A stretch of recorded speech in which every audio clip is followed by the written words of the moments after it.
Shalom. Greetings in the precious name of Jesus. It's celebration time in Guyana.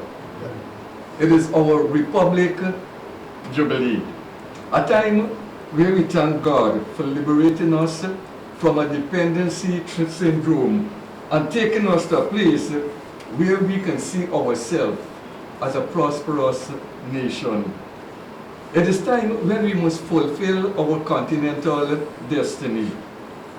One stanza of the hymn for Guyana's children says, "But not in vain we strive to build a new Guyana, great and free, a land of glory and of hope, a land of love and unity." We welcome you to Choices. We say God bless you, God bless Guyana. Stay with us, enjoy the program with us. No one could dispute the fact that there is a need for older persons in society, older men, older women, persons who have gone through a process, would have gained experience, knowledge, wisdom, as you will, and able and capable of transmitting the values and attitudes that might be appropriate for the development, for the advancement of a society, of any society. I think it was Dr. Wade Horn, the president of the National Fatherhood Initiative. He did a research, Dr. Horn, titled Elephants and Men. And just to give a quick summary of the whole story. There was a park in South Africa housing wildlife, and the elephants in particular, which was an endangered species, they began to grow because they were being protected. And you know, when you grow and you expand, sometimes you have a problem with space. And so the idea was now to airlift the juvenile elephants, the baby ones, to another place because there was a question of space. So they built a harness and the helicopters flew them to this new place. So the young ones went into a new direction, a new place of abode, and the older ones remained in that particular park. And an interesting thing happened. The younger elephants, they were, in this new environment, they were running amok and actually attacking the rhinoceros and goring them with their tusks. So they found that many of the rhinos, they were dead. They found them. So these younger elephants, they were running amok and killing. And you know, and so Dr. Horn said he wants to try something. And so they built a stronger harness, because the idea was only the baby elephants the choppers could have lifted. So they built a strong, and they took some of the fathers. And the researchers showed that immediately upon the arrival of the big elephants, the fathers, the big ones, the nonsense that was taking place in terms of running around and killing and going amok, damaging property and other wildland, that thing came to an immediate stop. So immediate halt.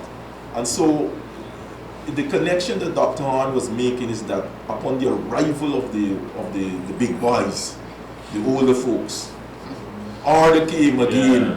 You know, sometimes, and I look at this thing even in my house. I remember, you know, as growing up, Reverend Sam, you might have these confrontations in the house going on. Your mother's right there, and siblings still carrying on, and then when you hear, you say, "Daddy boy," all the foolishness stop, you know. And because there is something about the older person, something about the cover, something about the person who has, you know, authority to bring guidance and so on. Not authority that somebody give them, but over the years, authority that has been earned. So there's a place for older people. We can't run away from that. What a story. What a research.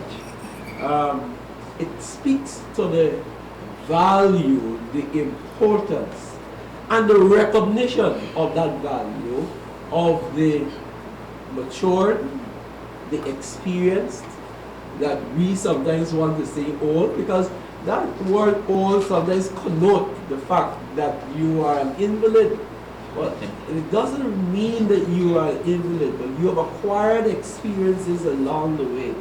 And if it is real in the elephant's world, it is even more real in our world. We must find a way to bridge that generational gap, or else the community and society will die, it will pass away. All of the wonderful work in the past will be destroyed simply by inexperience. What could we say was responsible for them running amok? Guidance was lacking. There was no instruction. They were among their peers. You know, we hear about the blind leading the blind. And they all did what seemed right to them. But the minute the ones with the wisdom was brought into fore, the whole scenario changed. And I think of the story in 1 Kings chapter 12 also. And I want to label it in my own way. Wisdom versus zeal. There was a scenario in which the people were asking for a relief of a young king, from a young king. And he thought to himself, you know what, I will consult with the older folks, which he did, commendable.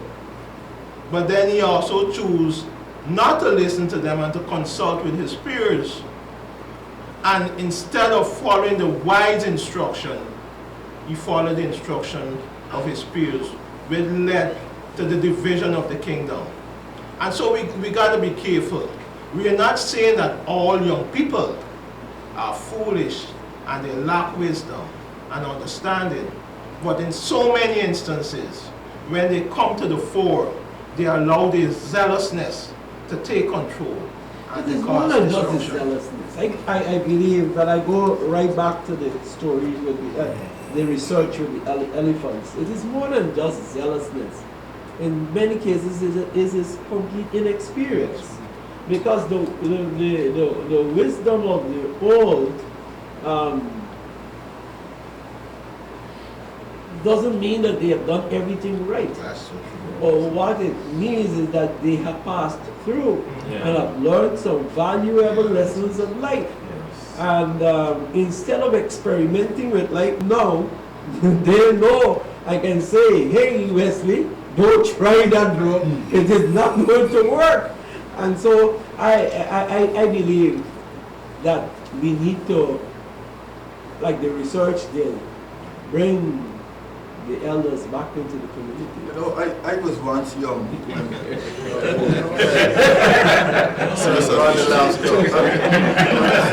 I'm youthful in thought, and from my own standpoint, when you're young, you tend to be very impulsive at times, less measured in your approach, and sometimes your response to issues, or even to say things. You say things and then sometimes you think afterwards. But with age, you bring seasoning as such to your words. You're more measured in what you do. You think quite a lot before you act. And I think that is what sometimes is lacking, or those are some of the things that may be lacking among the younger people. Like you correctly said, they're not bad, but experience or over time with age, it helps you to reflect, as you were talking about the rocking chair. It helps you to reflect before you really act on some of the things that are happening. You know, age commands, and I have to do that, age commands a certain level of respect also, I don't know how many of you would have had an experience where, we are young people and we're in a room carrying on or on the road, and suddenly a big man appears. Sometimes you don't even have to say anything. It's just the presence. Watch a big man. You know, it come out. So I mean, people might say, man, what it is, because the questions that was asked, what it is the elephants, the older guys, the elephant probably going to say, y'all stop running now. Presence alone. Yeah. You understand me? Because, you know, that's some little people like to rush up to big people. That's a dangerous thing, right? Because you never know. You know, George Foreman said I'll be fighting when I'm 40, and I'm 50, 60, and he was knocking out younger men. So the age commands a certain level of respect. Sometimes just your presence in a room, your presence in a group. Sometimes you're not required to do a whole lot of work, but your presence alone brings a certain kind of sanity to the whole thing, because people know that this person has been there. This person. Yeah, but you has check done the elephants, you also saw measure stability came. that. Yeah. And even in your own house, when that shows up, something is different. You might be, they were running amok, and these old elephants came in, and as you said, they didn't have to say anything, but their mere presence made a difference in the lives of these young people, and lots of young people. Even at work, you notice people respect the gray hair. Lots of young people, they recognize there's something. Generally. Yeah. They recognize there's something there, and the experience that you would have had, that how I behaved 25 years ago, don't behave so now. Because you mature and you... Well, no, you used to be a 25 years. Lots of things used to happen. But I'm sure in our society, in our society, we have examples of the young people running amok. We have examples of the older people around with the wisdom. Now, this is a concern. You hear both sides talking. But how do we bridge the gap? How do we find possibilities of partnership? How do we work together? How do we bring the two parties together? I think that's a good question, Pastor Paul. And we need to examine it in context, because one of the things we spoke, drawing from the last program, we spoke about is respect. Right? Have the elders having respect for themselves, the young people also having respect for themselves and the elders. You can impress people by the way you conduct yourself.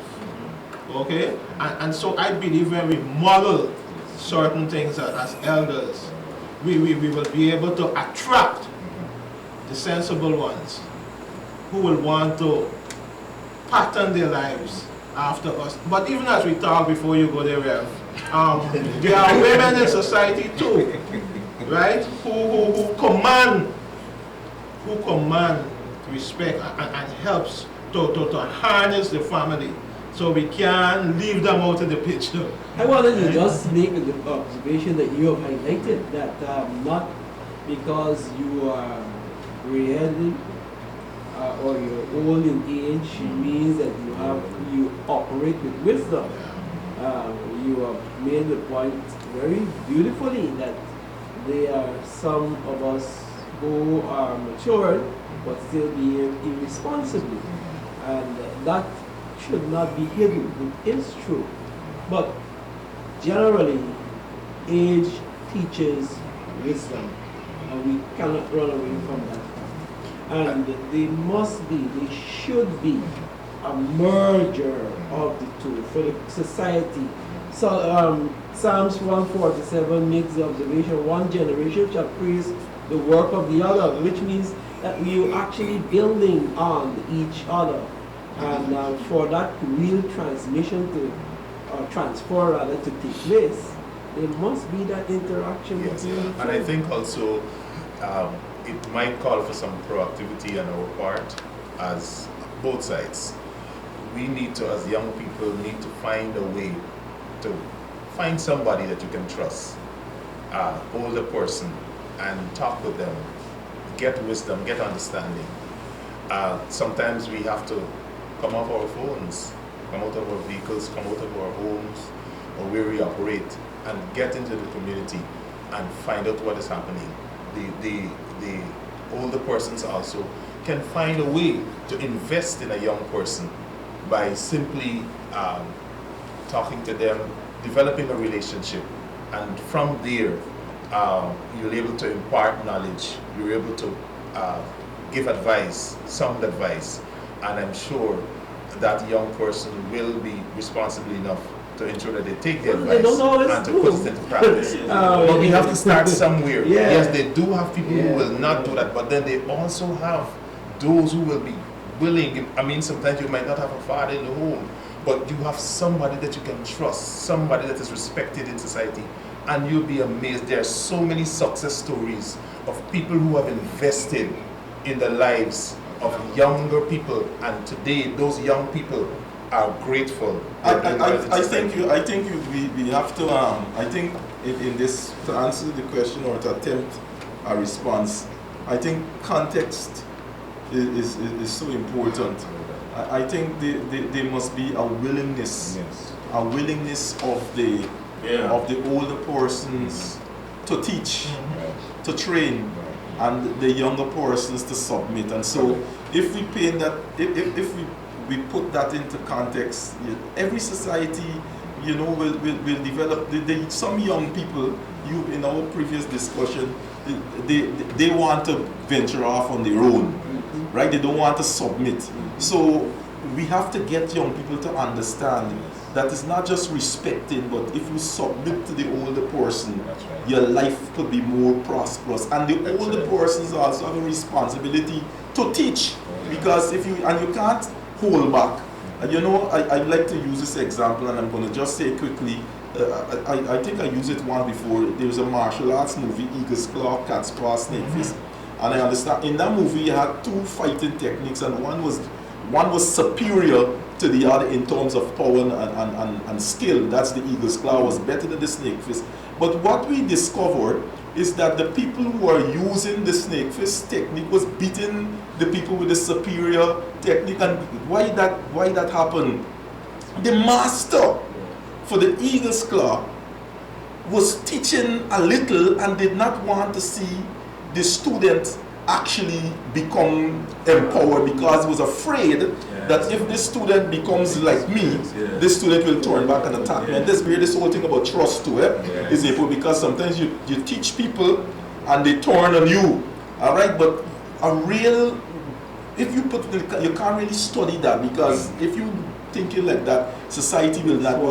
So you have to teach. So the older man now in the other technique, he was teaching his students everything, while the other side was teaching some. So the weaker people beating the stronger people because of the amount of information they had. So I'm saying to deal with that, the context that we should paint is that young people got to be, and you can't turn back.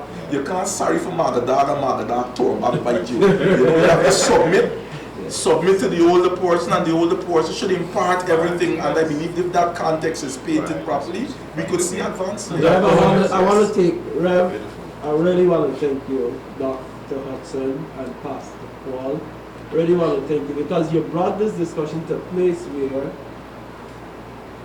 as youths, we have a responsibility.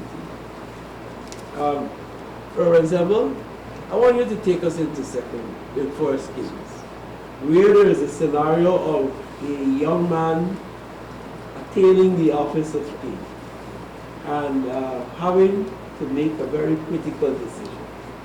And let us look at how, for the next remaining time in this program, how he handled the decisions that were before him. So here, 1 Kings chapter 12, reading from verse 1. It says, Rehoboam went to Shechem, for all Israel had gone there to make him king.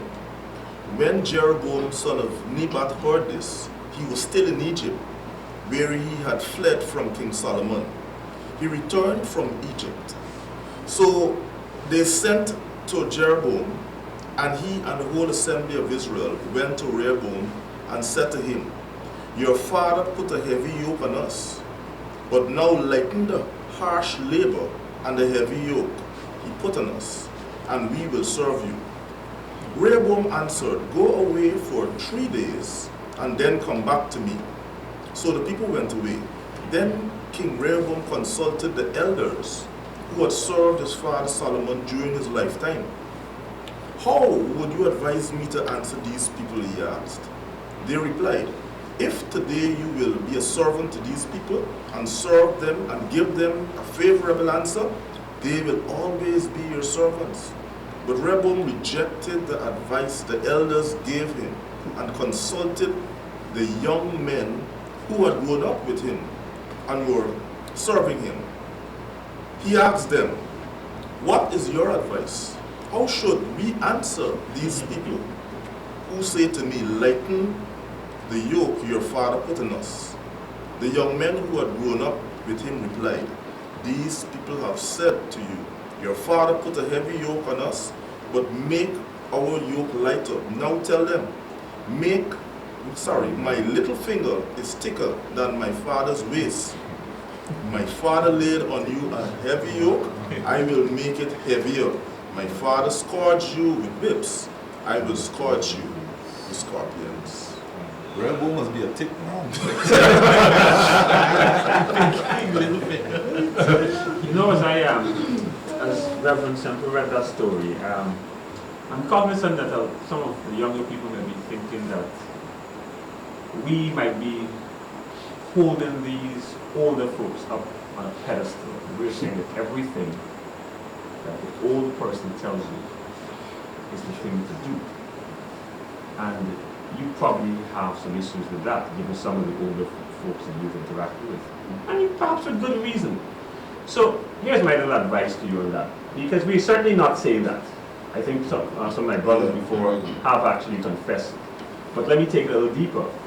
My advice would be, look, if an older person is going to tell you to do X, you must judge them by their history, their character. You have to examine their words. See if what they're telling you to do lines up with what they've done in the past, with what they're doing currently. Because a lot of older people have agendas, and they only want to bring you in line with their agenda for their own personal benefits, which often will be to your detriment. So that's my advice to you, because there are older folks out there who don't have your interest at heart. So that's how you should do it. How can they judge if they doesn't know better? You know, young people today, they are running from school. They're saying, "I'm ignorant."